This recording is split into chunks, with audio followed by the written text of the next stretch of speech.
Hello বন্ধুরা, আসসালামু আলাইকুম। কেমন আছেন সবাই? চলে আসলাম আপনাদের মাঝে নতুন একটি ভিডিও নিয়ে। আজকের ভিডিও আমার ছাগল খামারি ভাইদের জন্য খুবই গুরুত্বপূর্ণ ভিডিও। আজকে আমরা ছাগলের রোগ সম্পর্কে জানব ডক্টর আলমগীর কবির স্যারের কাছ থেকে। ছাগলের পিপিআর রোগের লক্ষণ, পিপিআর রোগ হলে কীভাবে চিকিৎসা দিতে হবে, পিপিআর রোগ কেন হয়, বা ছাগলের কৃমিনাশক কখন দিতে হবে, খুরা রোগ কেন হয়, খুরা রোগের চিকিৎসা কী, পিপিআর ভ্যাকসিন কোথা থেকে সংগ্রহ করবেন, কতদিন পর পর পিপিআর ভ্যাকসিন দিতে হয়, কতদিন পর পর খুরা রোগের ভ্যাকসিন দিতে হয়, সমস্ত কিছু আজকে আমরা আলমগীর কবির স্যারের কাছ থেকে জেনে নেব। তার আগে আমি আপনাদের একটি কথা বলতে চাই, সেটি হচ্ছে আপনারা যদি আমার চ্যানেলে নতুন হয়ে থাকেন তাহলে অবশ্যই আমার চ্যানেলটি সাবস্ক্রাইব করবেন এবং লাইক কমেন্ট করবেন। বন্ধুরা, ভিডিওটি যদি বড় হয়ে যায়, লং হয়ে যায়, তাহলে আমি 2 পর্বে আমার চ্যানেলে আপলোড দেব, আপনারা 2 পর্বই দেখে নেবেন। চলুন ভিডিওটি শুরু করা যাক। প্রিডিসপোজিং ফ্যাক্টর হচ্ছে শীতকাল। সাধারণত শীতের শুরুতে পিপিআর রোগ হয়। এই জন্য আমরা শীতের শুরুতে যদি ছাগলকে একটু যত্ন বেশি নেই, যেন তার শীত না লাগে এবং তার খাদ্য খাবারে একটু পুষ্টি যদি আমরা যোগান দিতে পারি, তাইলে পিপিআর হবে না। সবসময় মনে রাখতে হবে, রোগ হইলে ভালো হবে এই আশায় যদি আমরা রোগ হইতে দেই, তাহলে কয়েকটা অসুবিধা। একটা হলো উৎপাদন কমে যাবে, 2 নম্বর হলো রোগ ভালো করতে প্রচুর পরিমাণ টাকা পয়সা খরচ হবে, আবার উপজেলা আসা যাওয়ায় সময় নষ্ট হবে। এই জন্য আমরা চেষ্টা করব যেন ছাগলের রোগ না হয়। তো রোগ না হওয়ার জন্য আমরা কি করব, প্রথম কথা হলো শীতের শুরুতে পিপিআরটা দেখা দেয়। এই জন্য শীতকালের শুরুতেই আমরা ছাগলের বাসস্থান সম্পর্কে একটু সচেতন হব। বাসস্থান পরিষ্কার পরিচ্ছন্ন রাখবো, ছাগলের খাদ্য খাবারে আমরা একটু পুষ্টিকর খাবার দিব, দানাদার খাবার দিব, যাতে ছাগলের রোগ প্রতিরোধ ক্ষমতা বাড়ে এবং ছাগল যাতে শীতে কষ্ট না পায়, এই জন্য আমরা প্রয়োজনীয় ব্যবস্থা করব। প্রয়োজনীয় ব্যবস্থার মধ্যে আছে ছাগলের গায়ে ছালা বেঁধে দেওয়া, তারপর হচ্ছে শীতে ঘরের মধ্যে ঠান্ডা বাতাস প্রবেশ করে এমন জায়গায় ছালা টাঙ্গিয়ে দেওয়া, অথবা যেভাবে ঠান্ডা বাতাস প্রবাহ প্রতিরোধ করা, এবং ছাগল যাতে ফ্লোরে না শোয়, মাচায় শোয়, মাচার ব্যবস্থা করা। এইগুলি করলে পিপিআর হওয়ার সম্ভাবনা অনেক কমে যায়। এখন পিপিআর রোগ প্রতিরোধের ক্ষেত্রে আমরা কি করতে পারি, পিপিআর রোগের ভ্যাকসিন এখন বাংলাদেশের সকল উপজেলা প্রাণী সম্পদ অফিসে পাওয়া যায় এবং দামেও যথেষ্ট সস্তা। একটা পিপিআর ভ্যাকসিনের দাম মাত্র 50 টাকা, এতে 100 ছাগলকে করা যায়, অর্থাৎ প্রতি ছাগলে খরচ পড়ে মাত্র 50 পয়সা। আমার মনে হয় বাংলাদেশে আর কোনো জিনিস এত সস্তা নাই এখন পর্যন্ত। পিপিআর ভ্যাকসিনটা এত সস্তা এবং এটা যথেষ্ট কার্যকর ভ্যাকসিন। এখন অনেকের হয়তো অভিযোগ থাকতে পারে, স্যার আমি পিপিআর ভ্যাকসিন দিয়েছি তারপর আমার ছাগলে পিপিআর হয়েছে। আসলে এই ক্ষেত্রে খেয়াল রাখা উচিত, পিপিআর ভ্যাকসিনটা সাধারণ পানিতে গোলানো একদম ঠিক না। পিপিআর ভ্যাকসিনের সাথে একটা ডাইলুয়েন্ট সরকারি এটা সাপ্লাই দেয়। আপনারা যখন উপজেলা প্রাণী সম্পদ অফিস থেকে পিপিআর ভ্যাকসিন সংগ্রহ করবেন, তখন অবশ্যই বলবেন যে স্যার এর সাথে উৎপাদনকারী প্রতিষ্ঠান একটি ডাইলুয়েন্ট দিয়েছে, আমাকে সেই ডাইলুয়েন্টটা আপনি দেন, যেটার মধ্যে আপনি গোলাবেন। ডাইলুয়েন্ট মানে যার মধ্যে আমরা ভ্যাকসিনটাকে গোলাবো, ওইটা হলো পিবিএস অর্থাৎ ফসফেট বাফার স্যালাইন। সেটার সাথে যদি আমরা পিপিআর ভ্যাকসিনটা গুলিয়ে ব্যবহার করি, তাহলে তার রেজাল্ট অবশ্যই স্বাভাবিক পানিতে ব্যবহারের চেয়ে অনেক বেশি ভালো হবে। এই জন্য আপনারা যখনই পিপিআর ভ্যাকসিন উপজেলা প্রাণী সম্পদ অফিস থেকে সংগ্রহ করবেন, তখন অবশ্যই পিপিআর ভ্যাকসিনের সময় ওই ডাইলুয়েন্টটাও সংগ্রহ করবেন।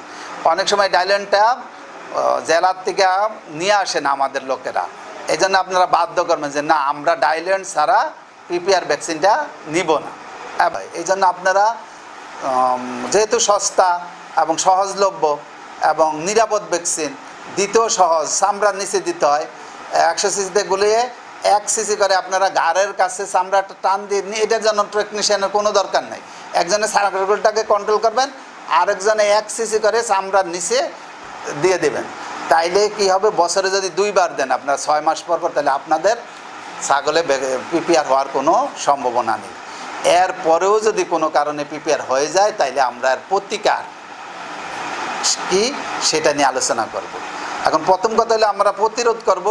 আমি যেভাবে বললাম, আপনারা যদি শীতের সময় শীতের ফ্লোরে না শোয়ায় যদি আপনারা ছাগলটাকে চকিতে কিংবা মাচায় শোয়ান, শীত যাতে সরাসরি শীতের বাতাস যাতে ছাগলে না আসে সেদিকে যদি লক্ষ্য করেন, এবং আপনারা যদি শীতের সময় দানাদার খাবার একটু ছাগলকে বেশি খাওয়ান, পুষ্টিকর খাবার খাওয়ান, পরিষ্কার পরিচ্ছন্ন রাখেন, সেক্ষেত্রে পিপিআর হওয়ার সম্ভাবনা যেমন কমে যাবে, এবং পিপিআর ভ্যাকসিনটা আমরা শীতের শুরুতে যদি দিয়ে দিই তাহলে পিপিআর হওয়ার সম্ভাবনা একেবারেই থাকবে না। কিন্তু এরপরেও যদি কোনোভাবে আমাদের ছাগলে পিপিআর হয়ে যায় তাহলে তাকে যথেষ্ট উপযুক্ত চিকিৎসা দিতে হবে। প্রথম কথা হলো ছাগলটা খেতে পারে না, তার জিহ্বা যেহেতু গা হয়ে যায়, মুখ যেহেতু গা হয়ে যায়, আবার পাতলা পায়খানা করে, পাতলা পায়খানার সাথে তার দেহের থেকে মূল্যবান ইলেকট্রোলাইটসগুলি চলে যায়। এই জন্য আমাদেরকে অবশ্যই তাকে কী করতে হবে, ইলেকট্রোলাইটস সাপ্লাই দিতে হবে। এই জন্য আমরা ছাগলকে আমরা খাবার স্যালাইন খাওয়াতে পারি, যেটা এসএমসির ওর স্যালাইন, সেটাই আধা লিটার পানিতে গুলে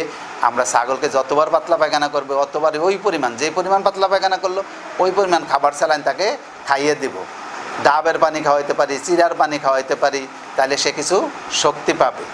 আর একটা হলো তাকে কি করতে পারি, যেহেতু সে পাতলা পায়খানা করে সেই ক্ষেত্রে আমরা একটা সালফার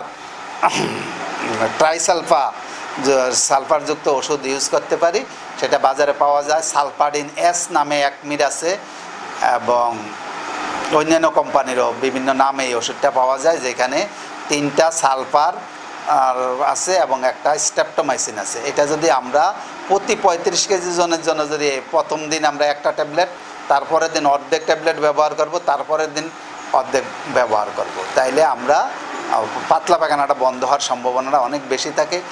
আর চিকিৎসায় আমরা ব্যবহার করব জেন্টামাইসিন, বিভিন্ন কোম্পানির জেন্টামাইসিন আছে, আপনারা যে কোনো একটা ভালো কোম্পানির জেন্টামাইসিন প্রতি 12 ঘন্টা পর পর, বড় ছাগল হলে 3 ml, ছোটো ছাগল হলে 2 ml করে মাংসে দিবেন প্রতি 12 ঘন্টা পর পর। এইভাবে 3 দিন দেন, আর 3 দিন সালফাডিন এস খাওয়ান, তাইলে কি হবে, আপনার ছাগল দ্রুত, আর যদি আপনারা চিরার পানি, বাতের মার এবং স্যালাইন যদি আপনারা খাওয়ান, সেই ক্ষেত্রে মানে দ্রুত ছাগলটা সুস্থ হয়ে পড়ে। এখানে একটা কথা মনে রাখতে হবে, পিপিআর থেকে সুস্থ হয়েছে এমন ছাগল কিন্তু জাতির জন্য একটা সম্পদ। কারণ পিপিআর থেকে সুস্থ ছাগল থেকে আমরা রক্ত নিয়ে যদি সিরাম তৈরি করি, সেই সিরাম যদি আমরা অসুস্থ ছাগলে প্রয়োগ করি তাহলে খুব দ্রুত পিপিআর মুক্ত হয়ে যায় ছাগলটা। এখন আমরা সিরাম কীভাবে তৈরি করবো, এর জন্য কি আমরা হেমাটোলজি পড়তে যাব? আসলে সিরাম তৈরি করা খুবই সহজ। আমরা একটা 5 ml সিরিঞ্জ নেব, সিরিঞ্জ নিয়ে সেইটাতে 3 ml রক্ত টেনে নিব ছাগল থেকে, নিয়ে আমরা 45 ডিগ্রি অ্যাঙ্গেল করে 2 ঘন্টা রেখে দেবো। তারপরে দেখা যাবে কি রক্তটা থেকে যে পানিটা পৃথক হয়েছে, এই পানিটা টেনে পৃথক করলে এটাই সিরাম। এটাই যদি আমরা ইন্ট্রাভেনাস অর্থাৎ শিরাতে অসুস্থ ছাগলকে প্রয়োগ করে দিই, তাহলে ছাগল সুস্থ, খুব দ্রুত সুস্থ হবে। ওই পরিচর্যাগুলি অবশ্যই করতে হবে, যে পানি, স্যালাইন খাওয়ানো, ডাবের পানি খাওয়ানো, সিডার পানি খাওয়ানো, বাতের মার খাওয়ানো, এই পরিচর্যাগুলি অবশ্যই করতে হবে। তো এই ছিল আমাদের পিপিআর সম্পর্কে আলোচনা।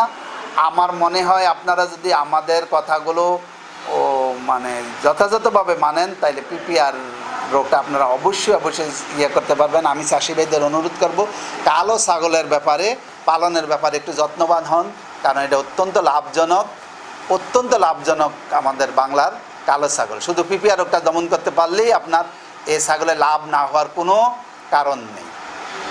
আসসালামু আলাইকুম।